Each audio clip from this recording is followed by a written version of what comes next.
Let's listen to this before we continue. Sir Gachagua, Deputy President, this is for you. I'm a senior driver.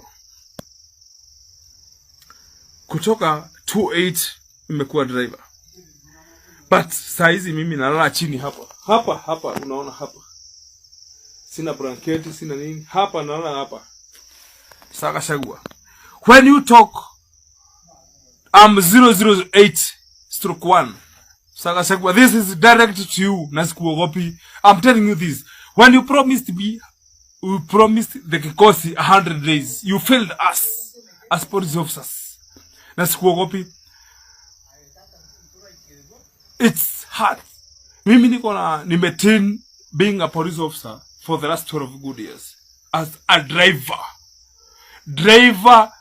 Kutoka Isiolo, Sir Steve Balongo alikuwa PDO, PDE wapi, nimeendelesha Kanyere, Joseph Kanyere, a very senior police officer, a very senior officer in the government. Na mimi hata corporal sijapata. Do you think it's worth? Kasia. Yani because mimi sina mtu kutoka Karatina anaweza nishika mkono nipate corporal ama nipate the next rank. I'm just useless, regardless of being a senior police officer, a driver for 14 good years kwa hiki kosi.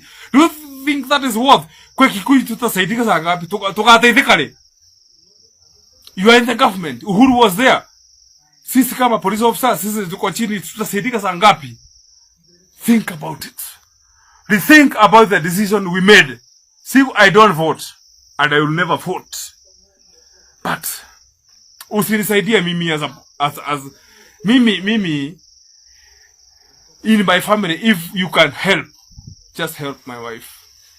My wife was there for me. She has been there for me. She will always be there for me. She is called Anne Wajiro Bogwa. Just a mere school teacher, high school teacher, or Joro secondary. Igisilate. Anne Wajiro Bogwa. God bless you. Mama, I love you so much. But Gachagua, you should get this. Mimi sina mshahara. My wife have supported me for the last 7 good years. Because I don't have a salary. I have overcommitted myself. But Gachagua, God bless you. Mungu akubariki. For any individual, not necessarily a police officer, to come out that boldly in public is a confirmation. Amefika mwisho. He's ready to die.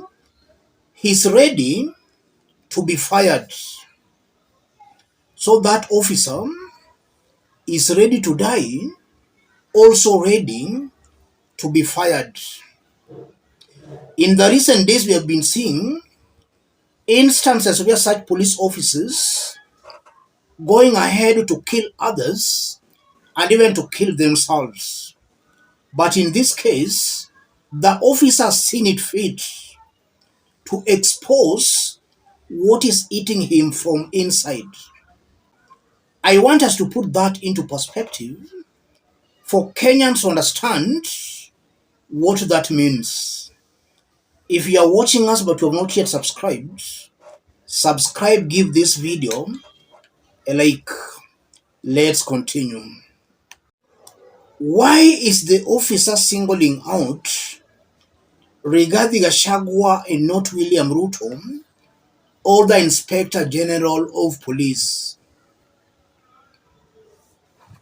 If you listen to the man very well, he is a Kikuyu. He is a Kikuyu. Rigathi is a Kikuyu who has been talking of a shareholding government. Tutangalia maslahi yenu kama watu wa mlima, the shareholders, those who voted for Ruto. And Rigathi has been very loud talking on improving the welfare of the police officers. He has been very loud on that, even when they were campaigning. Now, over 1 year, 6 months in office, he has done completely nothing to change the welfare of the Mount Kenya people, or at least those who voted for Ruto, if you leave alone the police officers. He has done completely nothing. The mountain is bleeding. Farmers are crying out for help. Nobody is extending a helping hand to them. But in various occasions, Rigathi still goes around talking over shareholding government. So I tend to believe that such sentiments by Rigathi Gachagua seems to be angering the gamer community. They are looking at the reality on the ground and what Rigathi Gachagua is saying in public forums. Rigathi's utterances and the reality on the ground are worlds apart.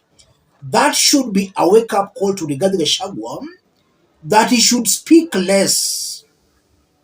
And if he speaks, if necessary, then let him speak what he has so far done to the mountain people, not giving promises on how he's going to improve their welfare and their livelihoods, but actually is doing nothing. Rigathi Gachagua should speak less. He's speaking too much. Secondly, the sentiments by the police officer also goes on to confirm what a majority of Kenyans are going through in the hands of a Kenya Kwanza government. Kenyans are struggling. They cannot afford to put food on the table. So the police officer is not only exposing what the police officers are going through, but most Kenyans, even those not police officers. That again should be a wake-up call to Ruto and his team that things are bad on the ground. If they cannot find a solution to what Kenyans are going through, irrespective of how many handshakes he gets involved in, Kenyans will most definitely punish him at the right time. Kenyans are seriously suffering. As I conclude, the sentiments by that police officer also goes on to confirm how naive Kenyans are when it comes to political issues. And in this case, again, the mountain. I won't be wrong to conclude that that officer might have been a Ruto Rigathi supporter. And he might have had so many hopes of a William Ruto's regime.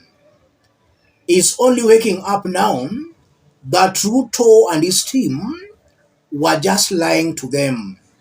That in itself exposes the political ignorance among Kenyans. These politicians will continue using them until the day they will wake up. Let me stop it there, ladies and gentlemen. If you are watching us but you have not yet subscribed, subscribe, give this video a like. Those watching us outside Kenya, drop a comment, let us know from which part of the globe you are watching us from.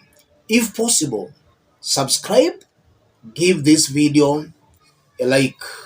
Let's meet in our next analysis.